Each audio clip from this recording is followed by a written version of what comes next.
une séance d'essai ou n'importe quoi.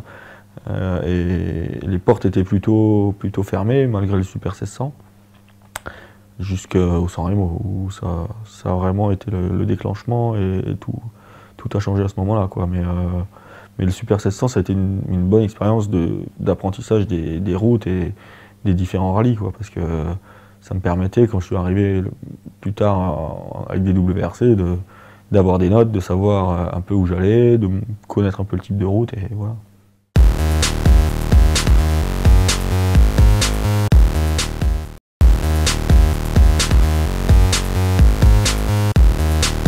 Je savais qu'en essai, j'étais dans les temps de Bug, il n'y avait pas de raison que j'y arrive pas. Et puis je savais que j'avais tout à prouver là-bas. C'était un rallye où j'avais déjà couru 2 années avant, avec la Corolla j'avais été bien. Et donc, clair que j'espérais faire quelque chose de bien.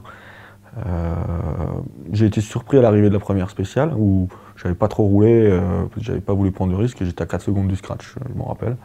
Donc ça, je m'étais dit, bah, tiens, finalement, c'est pas si mal, quoi. Et de là, on est progressivement rentré dans le rythme du rallye. Je me rappelle d'une grosse chaleur où ça a failli s'arrêter, et ça aurait pu être un autre tournant de la carrière, hein, finalement. C'est passé. On est descendu dans le fossé, la voiture est remontée.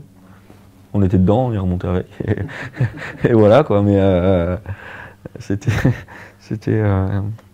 a été chaud, et finalement ça a été un beau résultat, parce que on fait une super fin de course où on remonte sur Panisi sous la pluie, dans les conditions extrêmement difficiles, et tout ça, ça avait marqué les esprits, et ça a été vraiment le tournant, le jackpot, comme on dit. Ça a été vraiment, jusqu'à la veille du San Remo, j'ai envoyé je crois que c'était des fax à l'époque, à Mitsubishi, à Subaru, à tout le monde, pour essayer pour leur dire que voilà, si jamais ils avaient besoin de quelqu'un pour conduire leur voiture, moi j'étais d'accord. Et en fait, rien. Jusqu'après le San Remo, où c'est eux-mêmes qui m'ont recontacté, Subaru, Mitsu, je sais plus quels autres constructeurs étaient dans le coup à l'époque, et tout le monde était intéressé pour me faire signer des programmes complets. Subaru, c'était programme complet tout de suite, et Mitsu aussi. Et Citroën me proposait la moitié du championnat en 2002, parce que il faisait que la moitié, c'était l'arrivée de Citroën en championnat du monde. Et puis voilà, donc moi j'ai décidé de rester chez Citroën, parce que si j'avais eu ces propositions, c'est parce que Citroën m'avait donné la chance de faire mes preuves au San Remo, et vu qu'ils avaient envie de me garder, et que c'était une équipe dans laquelle je me sentais déjà plutôt bien, j'avais envie d'y rester. Moi, en plus de faire que la moitié du championnat, ça m'allait plutôt bien, parce que ça m'enlevait un peu de pression. J'avais pas une pression d'un constructeur qui tout de suite attend des résultats. Ça me permettait aussi d'évoluer, d'apprendre avec l'équipe, et ça, c'était quelque chose qui me déplaisait pas. Donc voilà, c'est pour ça qu'on avait fait ce choix, et puis finalement, il n'y a pas de regret à avoir. Hein.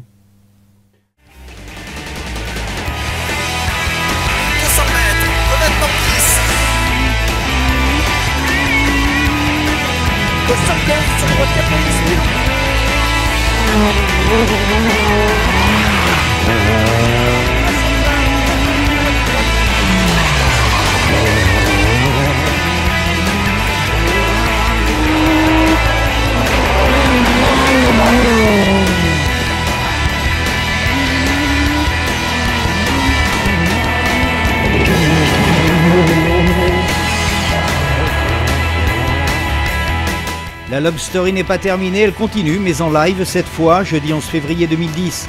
Sébastien Loeb et Daniel Elena seront au départ du rallye de Suède, avec pour objectif un 7e titre de champion du monde des rallyes, associé à un 6e titre de champion du monde des constructeurs pour la marque Citroën.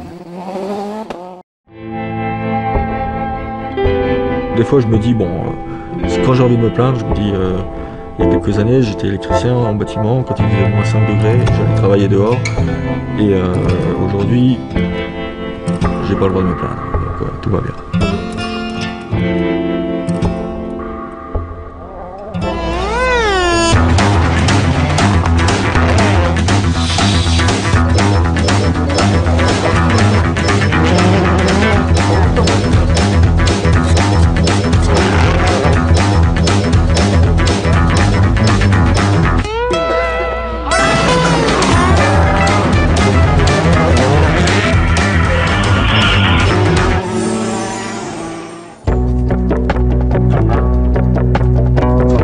17 ans ou 18 ans, un truc comme ça. J'ai arrêté l'école parce que je voulais gagner de l'argent pour acheter une voiture justement, et là c'était plus difficile parce que mes parents étaient profs tous les deux, prof de sport pour mon père, prof de maths pour ma mère, donc c'était pas une bonne nouvelle. Pour moi si, parce que j'aurais pas eu acheté cette première voiture, je serais peut-être pas où je suis aujourd'hui.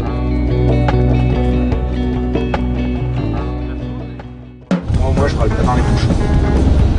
Toi tu râles pas dans les bouchons, mais moi je râle dans les bouchons et t'avances pas en plus de ça. Mais oui, mais je peux pas faire plus vite. En plus je vais être malade à côté. J'aurais jamais dû toucher ton vélo. C'est ce que je disais tout à l'heure.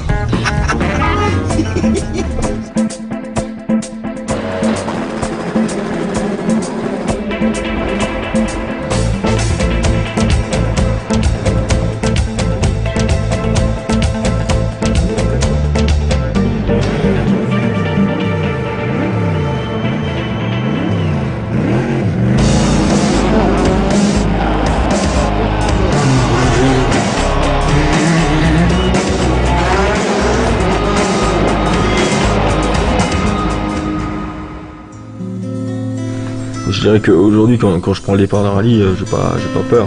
Après, je suis conscient que c'est un sport dangereux et qu'on peut se faire mal.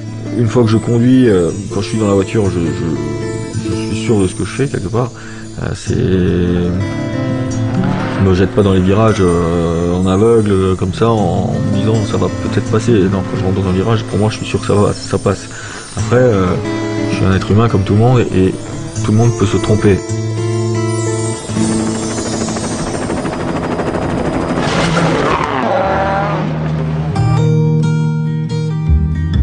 On dit toujours de lui, on a dit ça souvent, qu'il est insensible à la pression. Je pense pas que ce soit vraiment ça, il la ressent, mais il a juste une capacité à la gérer, à la mettre de côté. Il a la capacité de couper complètement les choses qui sont négatives sur lui et de repartir complètement à zéro avec vraiment la même motivation et la même détermination qu'avant.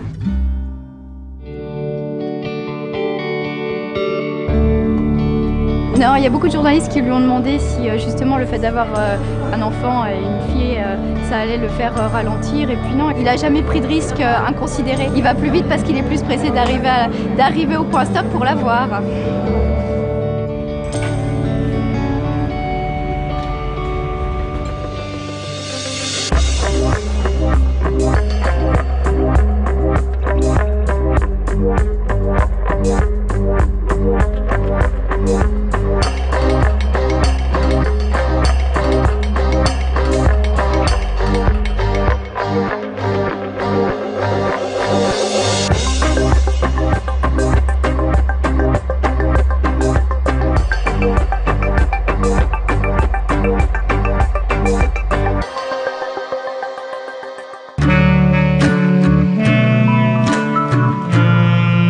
J'ai pas de truc particulier, j'ai toujours essayé de pas rentrer dans ce système de superstition où il faut fermer 3 fois la porte et compagnie. J'ai toujours évité parce que c'est un sport où on peut facilement tomber dans ces choses-là, je pense. J'ai pas de méthode particulière de préparation, je peux être cool, détendu comme ça jusqu'à 2 minutes du départ. En mettant mon casque, en m'installant dans la voiture, dans la dernière minute avant le départ, où là j'ai mes petits automatismes, mes petites choses que je fais qui me permettent de me mettre dedans et de partir, mais 1 minute me suffit, ou même 30 secondes.